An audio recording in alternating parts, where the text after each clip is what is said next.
Alright guys, welcome back to my channel. I know I don't normally start my videos with me, talking in front of the camera. But before we get into anything, let's get a quick cold start.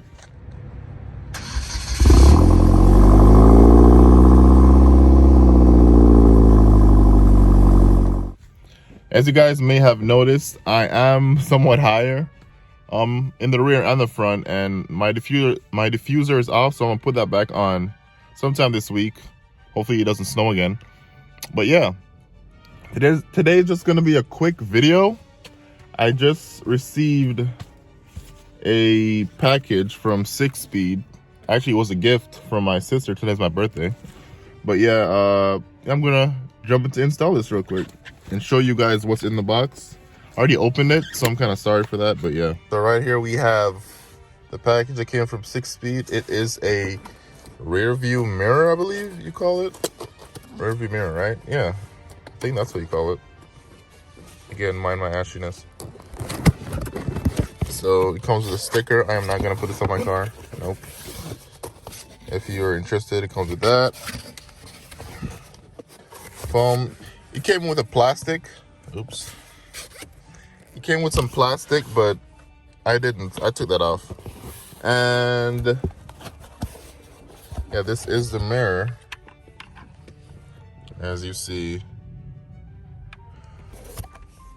So I just put 3 AAA batteries inside, and then these clips right here, you just stretch it to fit your rear view mirror, and that's basically it. I'm gonna just show you real quick how I set it up.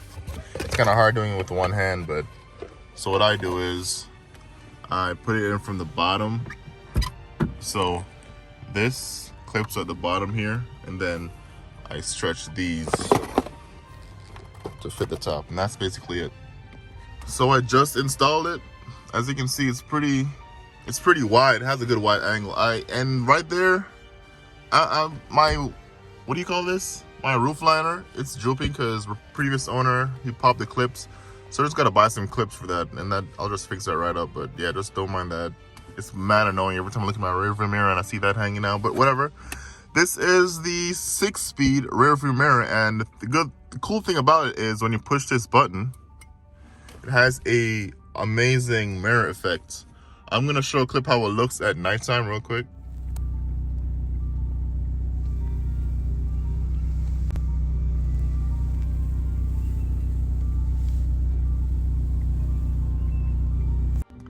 But yeah, that's the install. That's a quick install. It matches with my interior, as you saw in that clip.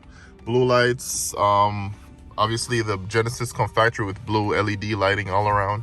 And I got some, some floor lighting, as you saw in my mods video, I believe. But yeah, that's basically it. Pretty easy to install.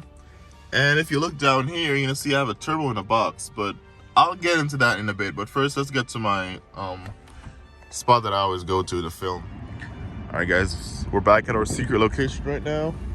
I love coming here because it's very peaceful. There's not a lot of people out here. Got a little traffic over here.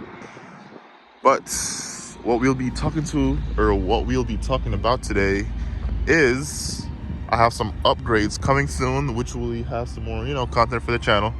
So as you guys may know, this is my BK1 2.0T. I bought it last year, March. It's almost my 1-year anniversary of, getting the car. Yeah, so as you guys may know, I am stock.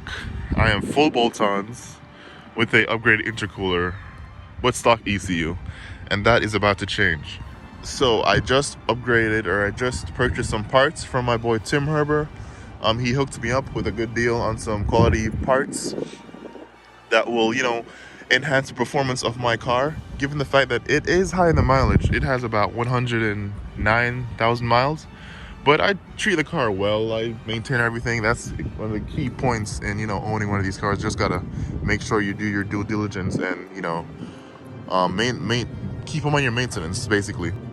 So all the parts that are on the way is a tuned ECU, bigger injectors, 525cc injectors. I could go 550, but Tim Herbo said that 525 should be enough.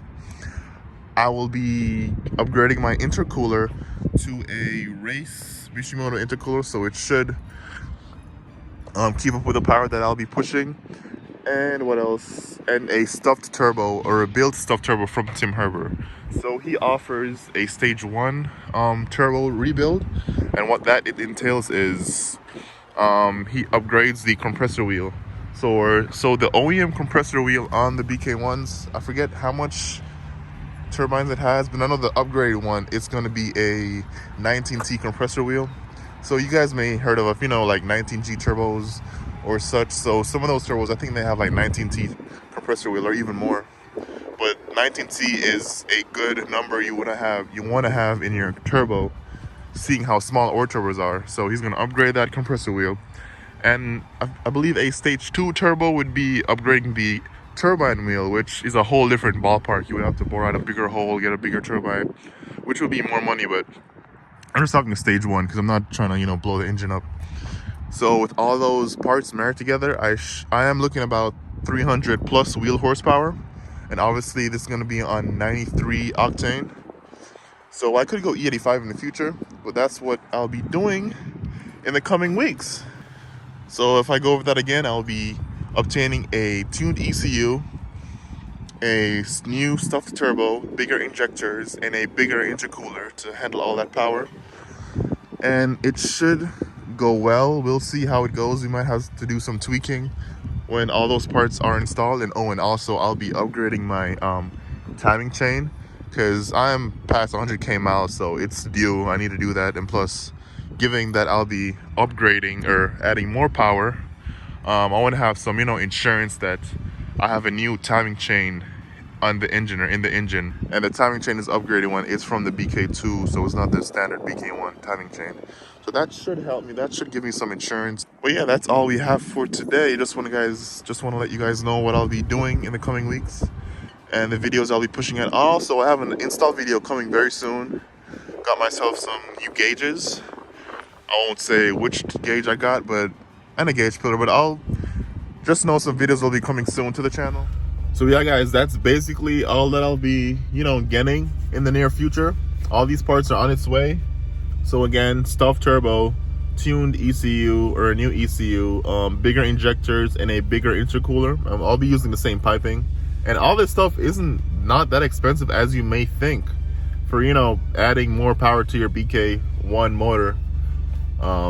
Yeah, this is a good combination for 300 plus wheel horsepower, or at least 300 wheel horsepower, and that's what I'm trying to attain. I'm not trying to get any big horsepower numbers because my car is, you know, in the mileage, upper in the mileage. I'm not trying to stretch it out. That's why I'm, you know, getting the timing chain.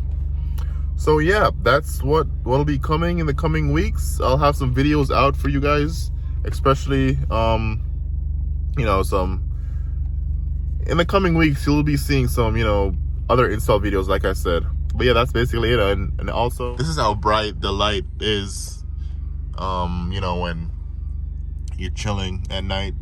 You can always turn it off, and you can see behind you, but obviously when you turn it on, you can't really see a lot behind you. Well, I can see, but the camera's not really picking it up. I wouldn't advise driving with this on, because you can't really see behind you when it's really dark out. But yeah, guys, that's basically it for today's video. Hope you guys enjoyed the video. I know I said a lot, and yeah, hope you guys enjoy the video. Just stay tuned for more videos coming up next. The next video, like I said, will be an install video on the gauges and the gauge pillar. So I'll see you guys next time. Don't forget to like and subscribe.